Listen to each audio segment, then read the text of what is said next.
కోరేషును దేవుడు చూడడానికి ఎన్నుకోవడానికి కారణం ఏంటో తెలుసా? కోరేషును దేవుడు ఎన్నుకోవడానికి, అభిషేకించడానికి, నీకు బలం ఇస్తా, శక్తిని ఇస్తా, నీ మార్గాలు సరళం చేస్తా, నీ కొరకు ద్వారాలు తెరుస్తా, తలుపులు తెరుస్తా, నువ్వు జయిస్తావు, రాజుల నడికట్లని నువ్వు విప్పుతావు అని అనడానికి కారణం ఏంటో తెలుసా? 3 కారణాలు ఉన్నాయి. ఒకటి, కోరేషు జీవితంలో దేవుడు ఇలా చేయడానికి 3 ఉద్దేశాలు. చూడండి, యెషయా గ్రంథము 45వ అధ్యాయం 7వ వచనం చదవండి ఒకసారి. నేను వెలుగును సృజించిన వాడను, అంధకారమును కలగచేసిన వాడను, సమాధానకర్తను, కీడును కలగచేసిన వాడను నేనే, యెహోవా అను నేనే వీటన్నిటినీ కలగచేసిన వాడను. దేవునికి స్తోత్రం. దేవుడు కోరేషుతో చెప్తున్నాడు, కోరేషు, నువ్వు నేను సృష్టికర్త కాదనుకుంటున్నావు కదా, నేనేం చేయలేదనుకుంటున్నావు కదా కోరేషు, నేను సృష్టికర్తను కాదనుకుంటున్నావు, నాకు బలం లేదనుకుంటున్నావు, నాకు శక్తి లేదనుకుంటున్నావు కదా, నీతో స్నేహితుల వలె మాట్లాడుతున్నా నేను దేవుణ్ణి కాదంటున్నావు కదా, నీతో మాట్లాడుతున్న నేను, నీకు దర్శనమిస్తున్న నేను, నిన్ను పుట్టించిన నేను, నిన్ను సృష్టించిన నేను, మేలును కీడును సమాధానమును అసమాధానం సృష్టించిన నేను దేవుని కాదనుకుంటున్నావు కదా కోరేషు.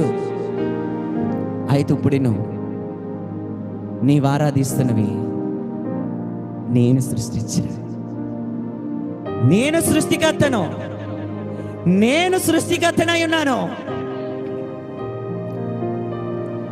ఇప్పుడు కోరేషు, నీ హృదయం నా వైపు త్రిప్పబడడానికి కారణం ఏంటో తెలుసా? నేను సృష్టికర్తను కదా, నేను సృష్టికర్తను కదా, మరి నేను సృష్టికర్తను అయినప్పుడు నీ హృదయం నా చేతిలోనే కదా ఉంటుంది. అందుకే నాకు అనుకూలంగా నీ హృదయాన్ని నేను తిప్పేసుకున్నాను. ఈరోజు నమ్ముతున్నావా ఆయన నీ సృష్టికర్త అని? ఈరోజు నమ్ముతున్నావా ఆయన నీ సహాయకుడని? ఆయన నీకు సమాధానం ఇవ్వగలుగుతాడని, ఆయన నీకు మేలు చేయగలుగుతాడని, నీతో మాట్లాడగలుగుతాడని నువ్వు నమ్మగలుగుతున్నావా? నువ్వు విశ్వసించగలుగుతున్నావా? ఆయనే నీ సృష్టికర్త అని నమ్మితే ఖచ్చితంగా నీ హృదయం ఆయన చేతిలో పెట్టి, నా హృదయం నీ చేతిలో పెడుతున్నానయ్యా, నువ్వే నా సృష్టికర్తవి. యెషయా గ్రంథము 45వ అధ్యాయం 3వ వచనం చదవండి. పేరు పెట్టి నిన్ను పిలిచిన ఇశ్రాయేలు దేవుడనైన యెహోవాను నేనే అని నీవు తెలుసుకున్నట్లు అంధకార స్థలములలో ఉంచబడిన నిధులను, రహస్య స్థలములలో మరుగైన ధనమును నీకు ఇచ్చేదను. దేవునికి స్తోత్రం. కోరేషు, నిన్నెందుకు తెలుసా? నిన్నెందుకో తెలుసా ఎన్నుకున్నాను? నిన్నెందుకో తెలుసా పిలుచుకున్నాను? నిన్నెందుకో తెలుసా అభిషేకించుకున్నాను? ఇంతమంది ఉండగా నిన్నే ఎందుకురా నేను ఎన్నుకున్నాను? నీకు తెలుసా కోరేషు, నీ సైన్యము వెనకాల, నీ సైనిక విజయాల వెనకాల, నీ యుద్ధం విజయాల వెనకాల నేనే ఉన్నానని నువ్వు తెలుసుకోవాలి. నేనే ఉన్నానని నీ ప్రజలు తెలుసుకోవాలి. నేనే ఉన్నానని నీ రాజ్యం తెలుసుకోవాలి. నేనే ఉన్నానని నీ సైన్యం తెలుసుకోవాలి. కోరేషు, నీ విజయం వెనకాల నేనున్నా, నీ ఆశీర్వాదం వెనకాల నేనున్నా, నీ సింహాసనం వెనకాల నేనున్నా, నీ రాజ్యం వెనకాల నేనా. నీ శత్రువుల ముందు, నీ ముందు నిలబడి నీ శత్రువులను పెళ్ళగించింది నేనని నువ్వు తెలుసుకోవాలా? నమ్ముతావా కోరేషు? ఇప్పుడు నీ వెనకాల నేనున్నానని నీకు తెలియడానికే నేను నిన్ను పిలుచుకున్నాను. నీ వెనకాల నేను ఉంటాను అని చెప్పడానికే, నీ విజయం వెనకాల నేను ఉంటానని చెప్పడానికే, నీ ఓటమి వెనకాల కూడా నేను నిలబడి ఆ ఓటమిని జయముగా మార్చగలిగిన సమర్థుడను, సృష్టికర్తనని నీకు చెప్పడానికే, నీ వెనకాల నేనున్నానని నువ్వు తెలుసుకోవడానికి నేను నిన్ను పిలుచుకున్నాను. నేను నిన్ను ఏర్పరచుకున్నాను. నేను నిన్ను అభిషేకించుకున్నాను. నిన్ను దీవించగల సమర్థుడిని, నీకోసం ద్వారాలు తెరవగలిగిన సమర్థుడిని, నీకోసం తలుపులు తెరవగల సమర్థుడిని, నీకోసం నేను ఏదైనా చేయగల సమర్థుడిని నువ్వు తెలుసుకోవాలి కోరేషు. అందుకే నిన్ను ఏర్పరిచారు. దేవునికి స్తోత్రం. 4వ వచనం చదవండి. యెషయా గ్రంథం 45వ అధ్యాయం 4వ వచనం. నా సేవకుడైన యాకోబు నిమిత్తము నేను ఏర్పరచుకొనిన ఇశ్రాయేలు నిమిత్తము నేను నీకు పేరు పెట్టి నిన్ను పిలిచి తిని, నీవు నన్ను ఎరుగకున్నప్పటికీ నీకు బిరుదులిచ్చి తిని. దేవునికి స్తోత్రం. ఎంత ఖచ్చితంగా క్లారిటీగా చెప్పేస్తున్నారు. అరే కోరిష్కి హల్లెలూయా చెప్పండి. నువ్వు నాకు తెలుసు, నేను నీకు తెలుసు. ఏమంటున్నాడు? అరే బాబు, నువ్వు నాకు తెలుసు, నేను నీకు తెలీదు, నువ్వు నన్ను ఎరగలేదు. దేవుడు శిష్యులతో కూడా అదే అంటాడు, మీకు నేను తెలుసు, మీరు కూడా నాకు తెలుసు, కానీ లోకం అయితే నన్ను ఎరగలేదు, నన్ను చూడలేదు, కాబట్టి లోకానికి నేను తెలీదు. కొరేషు, నేను నీకు తెలియపోవచ్చు, నువ్వు నన్ను ఎరగకుండా ఉండొచ్చు, కానీ నువ్వు తెలుసు. నీ తల వెంట్రుకలు నేను లెక్క పెట్టి ఉన్నాను. నువ్వు పడుకోవడం తెలుసు, నువ్వు కూర్చోవడం తెలుసు, నువ్వు లేవడం తెలుసు, నువ్వు తినడం తెలుసు, నువ్వు సంచరించడం తెలుసు, చలించడం తెలుసు. తల్లి గర్భములో పిండముగా ఉండగానే నేను చూశాను కోరేషు. ఇప్పుడు నిన్ను ఎందుకో తెలుసా? నిన్ను నియమించాను. నా ఇశ్రాయేలు, నా ప్రజల కోసం, నా ప్రజలకి, నా ఇశ్రాయేలుకి, నా యాకోబుకి ఒక సహాయం తేవాలి. హల్లెలూయా.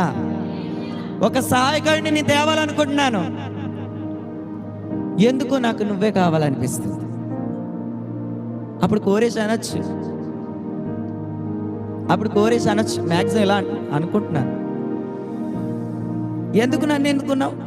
నీ ప్రజలే ఉన్నారుగా, నీ ప్రజలు ఎన్నుకోవచ్చు కదా. అన్యుని కదా, నిన్ను నమ్మను, ఇతర దేవతలు పూజిస్తాను, ఎందుకు నువ్వు నన్ను ఎందుకున్నావు అనొచ్చు.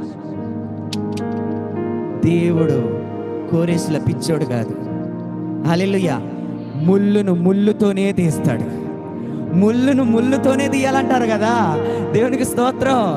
తన ప్రజలను బంధించి ఉంచేది లోకమే కాబట్టి ఆ లోకాన్ని మెడ వంచి దాని చేతులతోనే తన ప్రజలకు విడుదల ఇస్తాడు.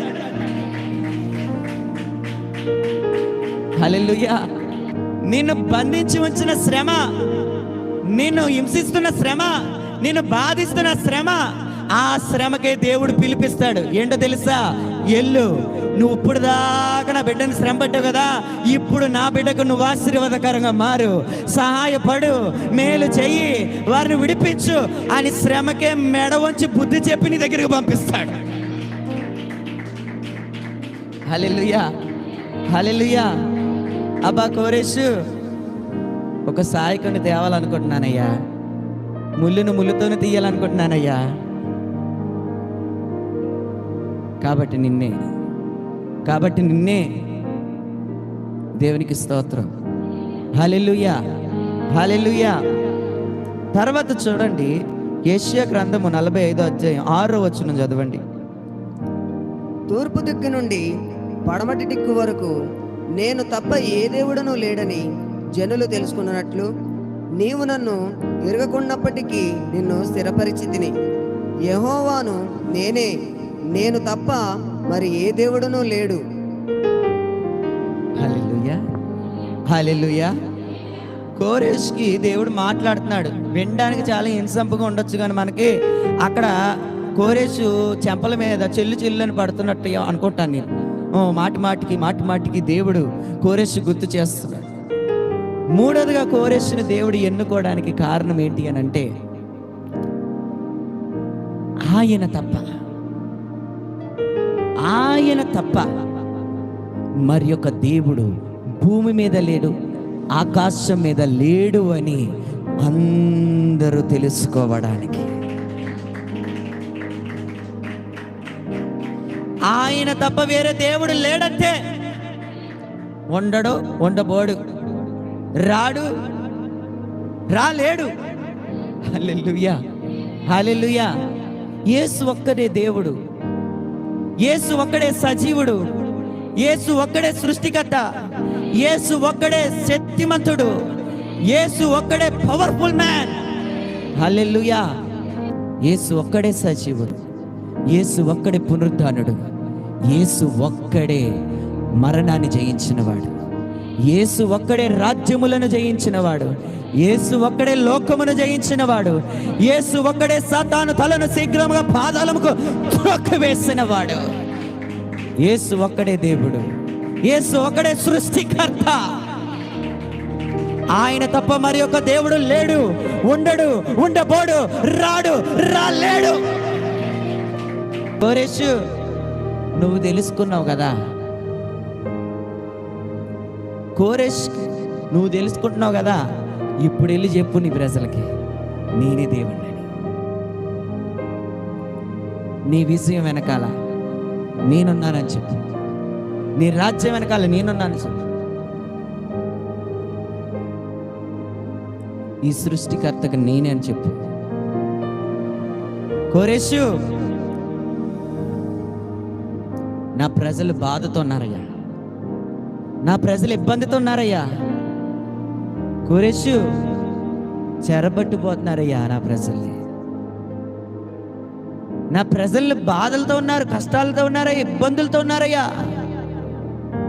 నా ప్రజల శత్రువులు బాణాలు వేసి చంపేస్తున్నారయ్యా, నా ప్రజల శత్రువులు వలలేసి పట్టేస్తున్నారయ్యా, బంధకాల్లో పెట్టేస్తున్నారయ్యా.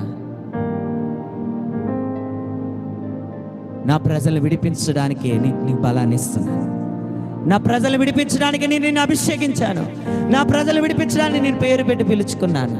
నా ప్రజలు విడిపించడానికి, నా ప్రజలు విడిపించి, నా ప్రజలతో పాటు మీరు కలిసి నేనే దేవుణ్ణని నమ్మి ఆరాధించి నా కొరకు ఒక మందిరమును కట్టి ఆ మందిరములో ప్రతి రాత్రి ఉదయం ధూపం వేయడానికే, నేనే దేవుణ్ణి తెలియడానికే నేను నిన్ను పిలుచుకున్నాను కోరేష్.